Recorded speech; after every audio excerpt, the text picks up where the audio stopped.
மனம் விட்டு பேச, உணர்வுகளை பகிர, உங்கள் அடையாளம் கேட்காத, உரையாடல்கள் பதிவு செய்யப்படாத தற்கொலை தடுப்பு இலவச சேவை நேசம். அழைத்திடுங்கள் 0424220022. நேசம், வாழ்வதற்கு ஒரு அழைப்பு. தற்கொலைகளை தடுக்க வேண்டும். மனித உயிர் என்பது விலைமதிப்பற்றது. 7 ஜென்மமெல்லாம் கிடையாது, ஒரே ஒரு பிறவிதான். அதை மனதிலே நாம் கொள்ள வேண்டும். எல்லோருக்கும் ஒரு விழிப்புணர்ச்சி வர வேண்டும். சங்கரநாராயணன் அவர்கள் தெளிவாக இதை பற்றியெல்லாம் மருத்துவ ரீதியோடு தற்கொலை தடுப்பு பற்றியெல்லாம் சொன்னார்கள். நமது நாட்டிலே முதலிலே தற்கொலையில் இருப்பது மகாராஷ்டிரம். 22,207 பேர் ஆண்டுதோறும் சென்ற ஆண்டு தற்கொலை செய்திருக்கிறார்கள். அதுக்கு அடுத்த இடத்தை தமிழ்நாடு பிடித்திருக்கிறது. 18,925 பேர் தமிழகத்திலே தற்கொலை செய்திருக்கின்றார்கள். மத்திய பிரதேசம் 14,965, மேற்கு வங்கம் 13,500, கர்நாடகம் 13,056 பேர். இப்படி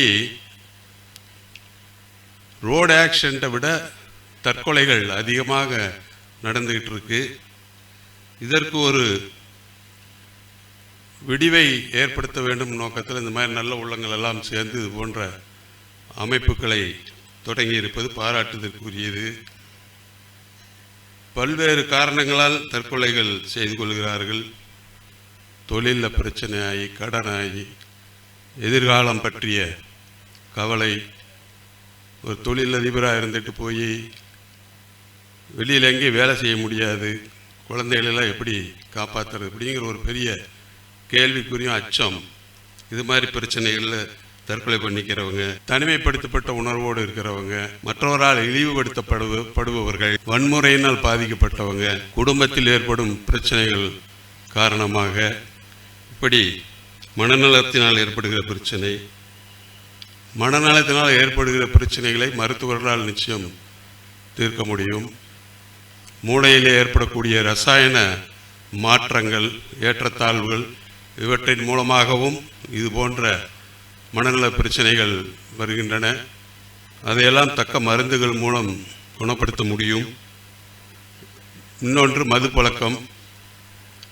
மது பழக்கத்திற்கு அடிமையாகி பாதிக்கப்பட்டவர்கள் இறுதியிலே இது போன்ற முடிவுகளுக்கு தள்ளப்படுகிறார்கள்.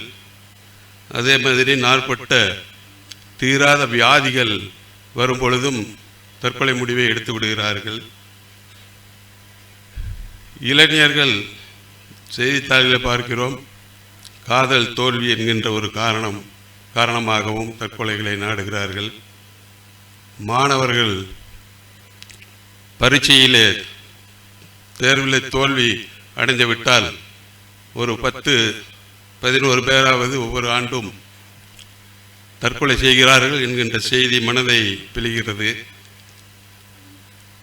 எந்த பிரச்சனைக்கும் தற்கொலை தீர்வு அல்ல என்பதை சரியான நேரத்திலே புரிய வைக்க வேண்டும்.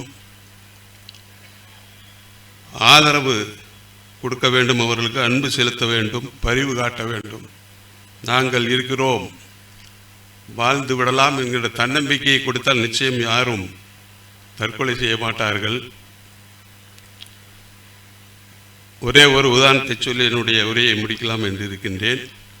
ஈரோட்டிலே என்னுடைய நண்பர் ஒருவர் ஜவுளி வியாபாரம் செய்தார். தொழிலிலே கடன் நிறைய கொடுத்த இடத்துல வரவில்லை.